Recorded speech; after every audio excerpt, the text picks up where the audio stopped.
Здравствуйте! Сегодня я буду готовить черную редьку с медом. Отличное лекарство от кашля у детей. Для приготовления нам понадобится 1 черная редька и 2-3 чайные ложки меда.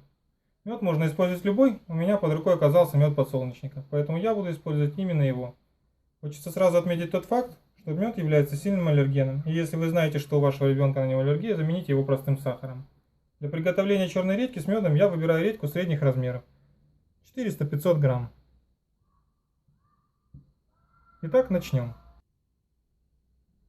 Берем черную редьку, тщательно ее моем. Я уже это сделал, поэтому не перейдем непосредственно к приготовлению.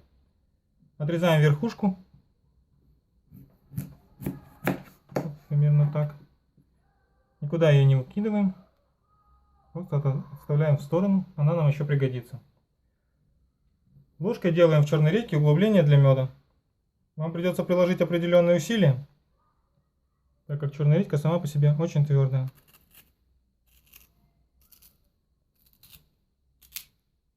Всех, наверное, интересует такой вопрос.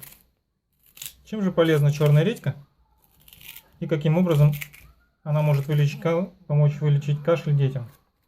Весь секрет в ее полезном составе.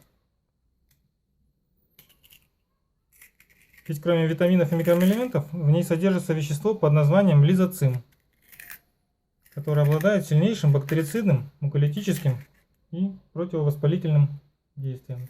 Ну о полезных свойствах меда, наверное, знает каждый, поэтому на этом я останавливаться не буду.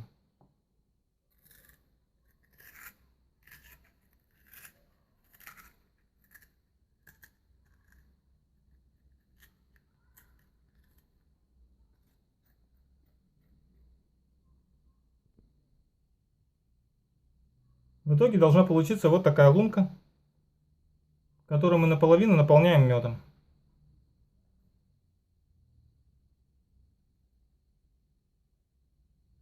Не стоит заполнять углубление медом полностью,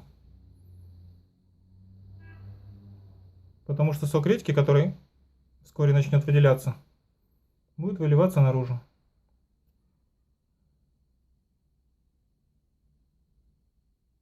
Примерно вот так.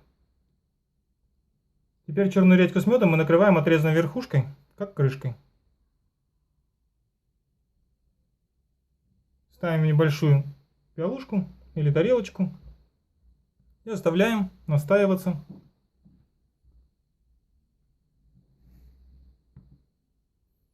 Через 4 часа углубление в редьке заполнится соком, который обязательно избавит вашего ребенка от простудного кашля. Лично я стараюсь готовить черную редьку с медом вечером, чтобы дать настояться ей ночь. В среднем один плод черной редьки можно использовать в течение 2-3 дней. Нужно лишь каждый раз на ночь добавлять в нее мед. И уже утром у вас будет новая порция полезного сока. Через 2-3 дня черная редька начнет увядать, что говорит о том, что сока в ней, как впрочем полезных веществ, практически не осталось. Поэтому этот плод нужно будет заменить на новый. Сок черной редьки с медом нужно давать ребенку по чайной ложке 4-6 раз в день. После еды. Взрослым можно удвоить дозировку. Ну вот и все. Будьте здоровы.